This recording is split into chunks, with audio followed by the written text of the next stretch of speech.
Westlake dug one once again last night in the Class 4A state semis at the Wolf, taking on the defending state champ Sinton in game one of the best of three series. Top of the second, Caden McCoy with the runner on third.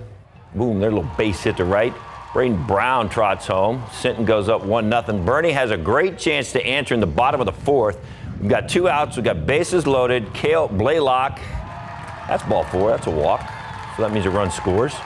Next batter, Walker Hill in the box. Ouch. That hurts. Takes his base. Hudson McNew scores. Bernie takes 2-1 lead. Top of the sixth. Bases loaded for Sinton. And how about this fancy double play work? Watch this. There's your bases loaded. Here we go. Batter, grounder to first. Touch the bag. Now you got to tag him at the plate. Got him. Double play. Nice. Bernie had a chance to get out of the jam. Pop up to Brooks Perez in center field. That isn't that threat. The Greyhounds take the lead in the seventh, but they were unable to close it out, and they dropped game one 3-2. All right, in Class 5A, Bernie Champion drops game one to their series by a final of 9-3. The Chargers will look to keep their season alive tonight at the Wolf, 7 o'clock. And in Class 6A, Johnson drops game one to Westlake, 4-3. The Jaguars will face elimination tomorrow night at Northeast ISD Sports Park Complex. That should be actually tonight. All right, talk about comeback. San Antonio FC back in the top spot in the Western Conference standings with 3 wins in their last 4 matches. So tomorrow night they're going to face one of their toughest tests. San Antonio is hosting San Diego Loyal SC, team directly behind them in the standings, and there's plenty of recent history between these two. San Diego split their matchups with San Antonio last year, actually had a better goal differential in those meetings. There is one difference this year. San Diego has elevated Nate Miller from assistant coach to head coach. Regardless, San Antonio expecting a battle at Toyota Field. Nate Miller is a great coach, great tactical brain. Last year and the years before, you can see what he wants his team to do, and they're super effective at it. They're a really good team, like I said. They got a lot of good players. So, I think every year they've gotten better as a club, from a structure standpoint and from a result standpoint on the field. And this is probably their best year, and it's going to be a big game on Saturday. So, both teams are going to solidify themselves in second place. So, we'll see if we can do that. Kickoff on the pitch tomorrow night, 8 o'clock, Toyota Field. All right. We also have a way that doctors think that they can reduce breast cancer recurrence by 25%. It involves a treatment that's already available widely. We're going to take a look at the results of that new trial in the next half hour. All right, downtown to Market Square, SA Live. Look, donut day. What good night. Wow, that's a lot of donuts they're consuming. There's none left for us. No, of course not. They're ignoring us, too. They are. Another person in the U.S. has died from a fungal infection linked to certain medical procedures in Mexico. The Centers for Disease Control and Prevention reports that a third person has died from a fungal meningitis outbreak, and more people could be at risk. Investigators have identified more than 200 U.S. residents who received epidural anesthesia at one of the 2 clinics this year in Matamoros, that's just across the Texas border. Officials say symptoms including fever and stiff neck could take weeks to develop and then could be mild at first, but quickly become severe and life-threatening. A simple hysterectomy could improve the quality of life for some women with cervical cancer, a new study finds. A late-stage trial of women with cervical cancer at low risk of progression found a simple hysterectomy instead of a radical hysterectomy had similar outcomes in keeping them cancer-free. Results also showed that patients with the simpler surgery had fewer complications and a better quality of life. Some doctors say the findings in this study could be practice-changing. New research showing that a drug already on the market could dramatically reduce the risk of breast cancer recurrence. ABC's Eva Pilgrim has the details on this breakthrough for breast cancer patients. Exciting news for those diagnosed with early-stage breast cancer. Breathe and relax. New research reveals the drug ribociclib, marketed under the name Kisqali, can lower the chances of recurrence for many of those diagnosed at earlier stages of the disease. Women who are hormone receptor positive and HER2 negative make up 70% of the breast cancer population. These patients are generally treated with chemotherapy and endocrine therapy, but the study shows adding this targeted therapy will further reduce the risk that the cancer returns. Women who have this subtype can have recurrences even 20 to 25 years after their initial diagnosis. We found that adding this drug to best available standard therapy will decrease the recurrence rate by as much as 25%. This is big news for patients like 45-year-old mom Suzanne Garner, diagnosed with stage 2 5 years ago. Doctors treated her with chemo and endocrine therapy. I didn't feel great. I felt that my risk of recurrence was still too high. Then she found the Kisqali clinical trial. I have a young daughter who needs her mom around for as long as possible, and I would absolutely do anything to reduce my risk of recurrence so I can be her mom for as long as she needs me. That was ABC's Ava Pilgrim reporting. Kisqali is already FDA approved for those with advanced disease. The new data means it could be given to patients, though, even more. Once again, outside with live cam, I guess we're starting to get used to humidity and mid-80s at noon because it seems to be the thing we do every day. It's a San Antonio thing. It is June. It is June, if you can believe it. So yes, that is exactly what we're going to be seeing into this afternoon is more heat and humidity, and get used to it. But we do have some isolated storm chances to talk about, and even scattered at times, especially as we head into Saturday night and potentially into Sunday night as well. Let's briefly get you a look though. Yes, current conditions mid-80s, 85 officially in San Antonio, but feeling a few degrees warmer because we have that humidity in place. Winds out of the southeast at about 5 to 15 miles per hour, and that's going to continue into this afternoon as well. We'll also see the additional sunshine returning, temperatures climbing to about 90 here in San Antonio.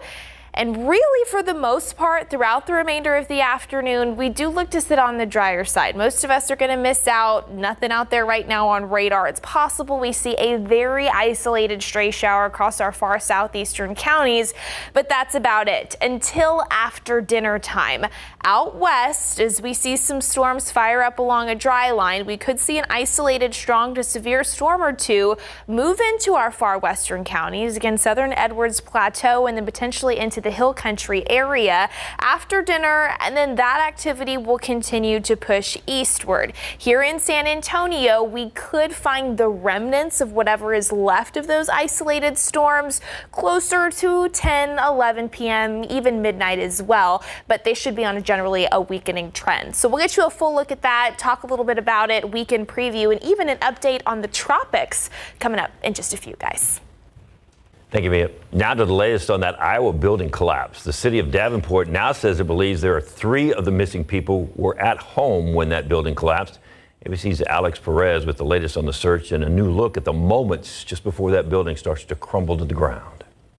Overnight, new surveillance images released of the terrifying moments the Iowa apartment building begins to collapse.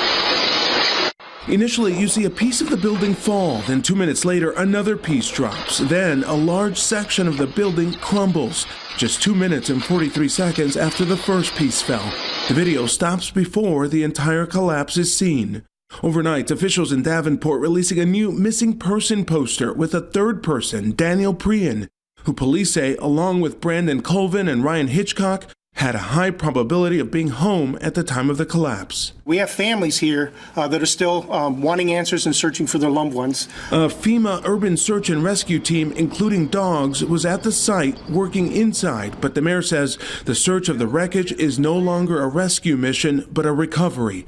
And now we're learning, just days before the collapse, a structural engineer report said the building was in imminent risk of crumbling. Officials never ordered residents to leave. The cause of the collapse still under investigation. The building had a history of complaints and owners had been ordered to make fixes. And the city's chief building inspector has now resigned after giving the repairs being made a pass mark instead of marking them as incomplete. Alex Perez, ABC News, Chicago. 45 bags containing human remains with characteristics matching 7 missing call center staff has now been discovered in a ravine in western Mexico. That's according to police who say they were found in a suburb of Guadalajara. Officers say that 7 call center employees were reported missing between May 20th and the 22nd. Forensic experts have yet to determine the number of victims and their identities. Law enforcement now working with the families of those missing to identify those remains. In Mexico, disappearances have become an epidemic. More than 100,000 Mexicans and migrants are considered missing. NBA Finals off to an exciting start. The Denver Nuggets are 3 wins away from making history. Highlights from Game 1 against the Heat coming up.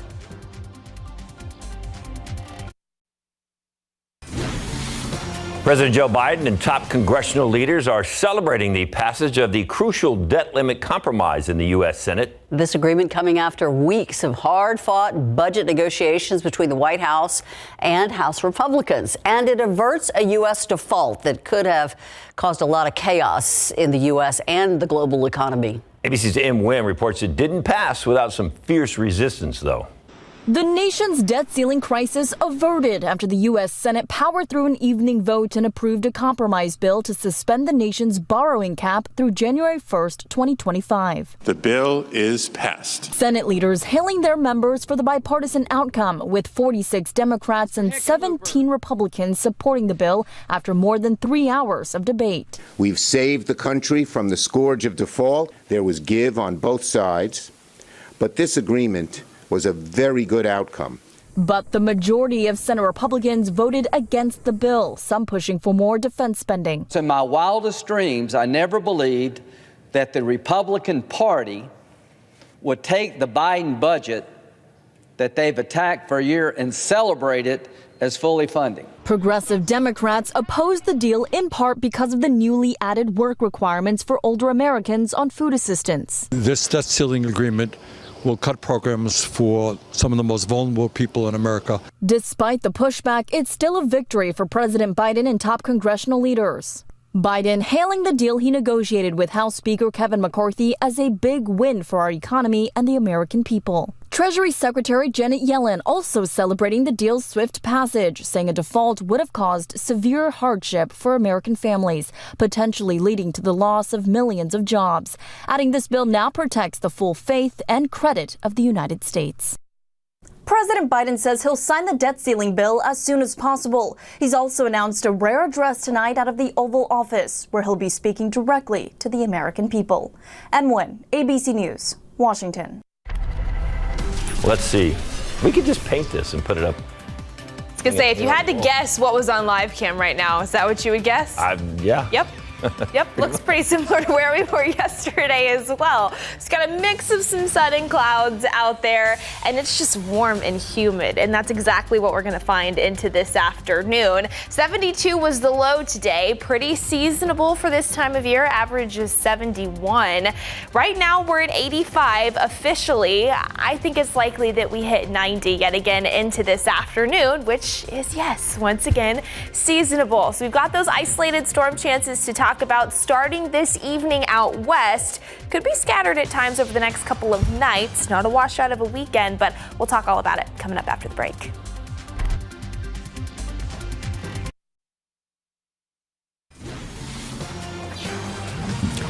All right, weekend is upon us. Bring your umbrella.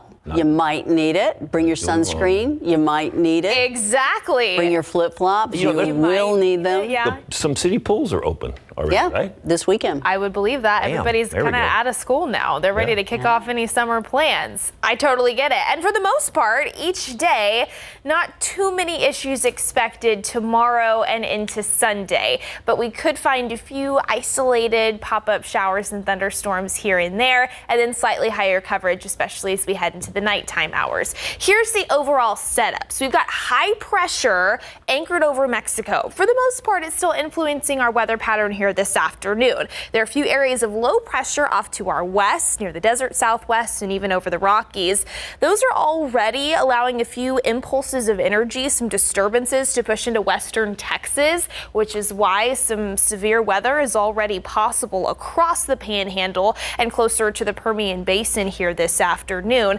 But I want to focus on this area of low pressure briefly over the eastern Gulf of Mexico. We just got a brand new update in from the National Hurricane Center. This was Tropical Depression 2 earlier this morning. It has now been named Tropical Storm Arlene. Hurricane hunters were flying through the system. Winds now estimated at 40 miles per hour, slowly moving to the south at about 5 miles per hour. And that's generally going to be the movement that it takes as we head into the first half of the weekend. It's not going to impact us here in Texas, and really just for Florida, some scattered showers and storms, a few pockets of heavy rain possible. It is expected to to weaken later on tomorrow. All right, back here at home, this is the setup. So we've got winds out of the southeast here at the surface. That's what's pumping in all of the Gulf moisture and humidity that we have in place. You can see off to the west, though, an area of low pressure has a dry line attached to it.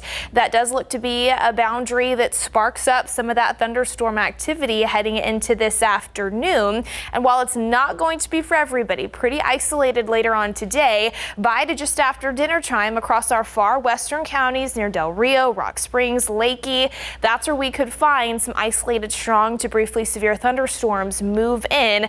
Check this out, though, as we head into the later portions of tonight by about 10 to 11 p.m., even midnight. Yes, some lingering activity possible with those storms, but they do look to be on a weakening trend before they eventually fizzle out closer to the I-35 corridor into the early morning hours of our Saturday. Then after that, just a few isolated showers and a couple of rumbles possible throughout the day. Most of us will likely miss out. And then heading into tomorrow evening, that's when we get another complex of rain and thunderstorms that's expected to come together. Higher coverage is also expected tomorrow evening and tomorrow night. Initially out west, maybe an isolated strong to severe storm or two, but once again weakening, especially as we head into the early morning hours of our Sunday. So a lot to monitor at times over the next several days. Highs near 90 today and into tomorrow, starting off near about 70, so muggy there as well. Temperatures in the upper 80s as we head into the second half of the weekend. Right now, we're in the 80s for a good portion of the area. Again, we'll see a mixture of sun and clouds throughout the remainder of the afternoon. Highs near 90, and then we'll see those fall into the low 80s and eventually into the upper 70s later tonight. Keep your KSAT Weather Authority app handy at times this weekend and even into next week with more isolated storms possible. We'll be back after this. Just two teams left in the NBA. The Nuggets were the one that came to play last night, winning big in their first finals appearance. ABC's Will Reeve with a look at the highlights from Game 1. The Denver Nuggets are 3 wins away from their first NBA championship. Denver's 9-0 at home in the playoffs. They take Game 1. In the franchise's first ever NBA Finals game, the Nuggets making a statement in front of a sea of rowdy yellow-clad fans, stifling the Miami Heat 104-93 in Game 1. Knocked away, picked up Gordon, nice feed, and Jokic banks it in. Superstar and two-time league MVP Nikola Jokic did a little bit of everything. 3 of 13 from downtown is Miami, Jeff. Jokic gets inside. Scoring 27 points to go with 14 assists and 10 rebounds. The Joker, just the second player in NBA history to have a triple-double in his first finals game. The Joker's sidekick, Jamal Murray, filled up the stat sheet too, dropping 26 points, with starters Aaron Gordon and Michael Porter Jr. each in double digits as well. I don't care if I scored 50 or 0, as long as I'm helping impact the game and we're winning. Oh, nice fake out of Bio goes in. The Heat, trying to become the first 8 seed to win an NBA title, were off most of the night, trying to mount a comeback in the second half, but it wasn't enough. Butler dropped. The team's star Jimmy Butler scored just 13 points, but believes in his team looking ahead to Game 2. We'll adjust, do some things very differently, and come out here and be ready to get one for Game 2. Maybe it's the altitude. Maybe it's all the rest they had. Maybe they're just better. In any case, the Denver Nuggets are now 9-0 at home in these playoffs. And last night's win is a good sign because teams that win Game 1 of the NBA Finals at home go on to win the series about 75% of the time. Game 2 of the NBA Finals is back here Sunday night at 8 p.m. Eastern on ABC. Will Reeve, ABC News, Denver. You know how I know that SA Live today is going to be like jam-packed and high energy and... It's Donut Day. Yeah, and they've already sugared up. Oh, man. Yes, the show will go off the rails about halfway through. Yeah. It is National Donut Day, and we're doing what we do best, which is celebrate food. Oh my goodness gracious. Duck Donuts, just a dozen of the literally hundreds of different ways you can have the donuts there. Also, they've got some great deals coming up with donuts for Donut Day and the days after, so we're going to tell you all about that. And we want to know what you... Yeah, what's your favorite kind of donut? Let us know at SA Live KSAT on Facebook and Twitter. you may see your answer in the show. The one sitting in front of me, right? That's there, that I'm right. eating at the time. The All closest donut is the dearest one. Magician John Armstrong, who's at the Magicians Agency Theater this weekend. Welcome, sir. Good to see you. Good to see you guys. All right, got a card trick for us. Yes, quickly. All right, watch as carefully as you possibly can. See that 2? Yeah. All right, I'm going to take that 2. That's going to go right there, and I want you to see that there's no other extra 2s for things like that. But watch. Boom. Right back up. Whoa! Every time. He's amazed. Every time. He can't even talk. All right, Lacey Chabert, remember her from Mean Girls? Well, she is in a new movie. I got to chat with her the other day, and it's a Hallmark movie, and it's about dancing. 2 of my favorite things. Oh my goodness, we'll never see you again. And it premieres tomorrow night as well. All right, and Jen is gonna check out Freetail Brewing Company and show us their winning beer. They won a real big prize, yeah. I don't see the samples in there. I got donuts, but no beer. All right, they say that's it. All that and more when SA Life continues in just a few.